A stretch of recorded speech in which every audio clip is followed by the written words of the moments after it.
안녕하세요. 조리입니다. 출근해서 딱 자리에 앉는 순간부터 이미 기가 빨리는 느낌. 누가 한숨 쉬는 소리만 들어도 괜히 눈치 보이고 팀장 말투가 평소보다 짧으면 하루 종일 내가 뭐 잘못했나 생각하게 되고 회식 한번 다녀오면 몸보다 정신이 먼저 탈진해버려요. 그래서 자꾸 이런 생각을 하게 돼요. 나는 왜 이렇게 사회생활이 힘들까? 왜 남들은 괜찮아 보이는데 나만 이렇게 예민할까? 하지만 예민한 사람들은 사회생활을 못하는 게 아닙니다. 오히려 너무 잘하려고 해서 무너지는 경우가 대부분이에요. 분위기를 읽고 상대 기분을 맞추고 실수하지 않으려고 긴장하고 혹시라도 피해 줄까봐 자기 감정까지 눌러버려요. 문제는 이 상태가 하루 종일 지속된다는 거고요. 오늘은 매일 퇴사가 간절한 예민한 사람들이 멘탈이 무너지지 않도록 현실적으로 자신을 보호하는 방법 3가지를 이야기해 보려고 해요. 왜 예민한 사람들이 유독 사회생활에서 지치는지, 그리고 어떻게 해야 덜 소모되며 살아갈 수 있는지 조금 더 현실적인 이야기를 해볼게요.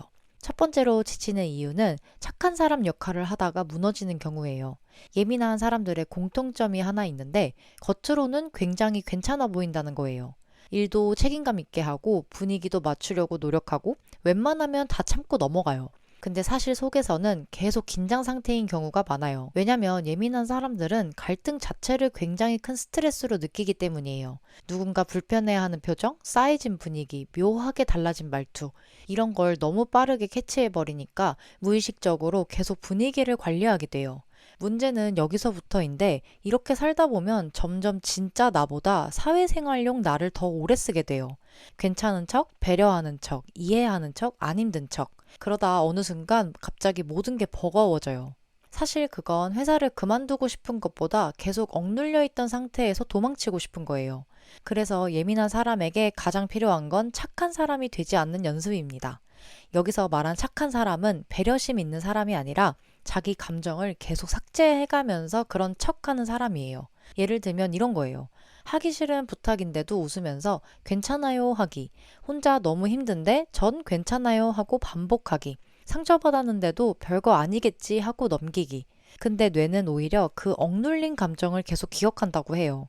그리고 그 감정들이 쌓이면 어느 날 갑자기 번아웃처럼 터져버리고요. 그래서 예민한 사람은 남에게 맞추는 능력보다 자기 감각을 지키는 능력을 먼저 키워야 돼요. 이건 내가 참아야 할 일인가? 지금 나는 괜찮은 척하고 있나? 나를 없애면서까지 가짜 자아를 쓰고 있나?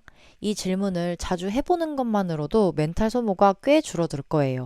두 번째로는 예민한 사람은 체력보다 신경계 배터리가 먼저 닳아요. 많은 사람들이 자꾸 체력을 키우라고 말하잖아요. 저도 저 말을 참 많이 들었어요.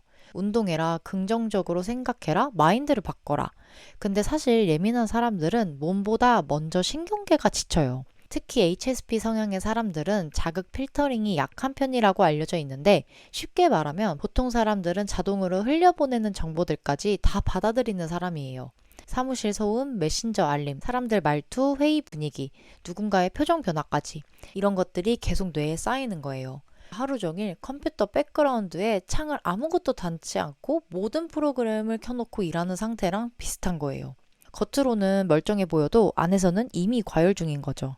그래서 예민한 사람들은 퇴근 후 침대에 누워 아무것도 못하는 경우가 많아요.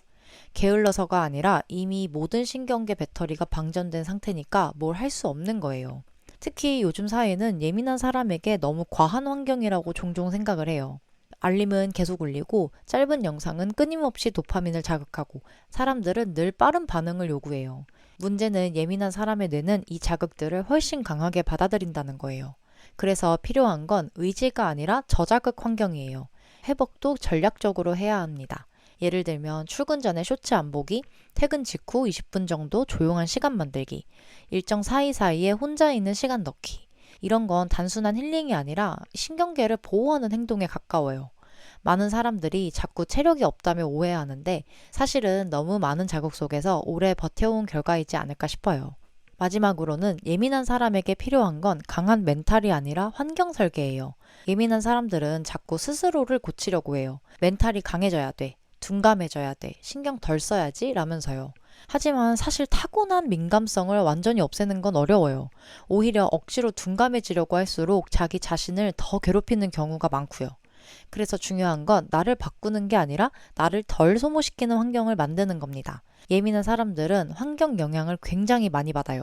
어떤 사람 옆에 있느냐, 얼마나 시끄러운 공간에 있느냐, 쉬는 시간이 확보되느냐에 따라 멘탈 상태가 완전히 달라지기도 해요. 근데 우리는 자꾸 내가 더 바뀌어야 한다고만 생각해요.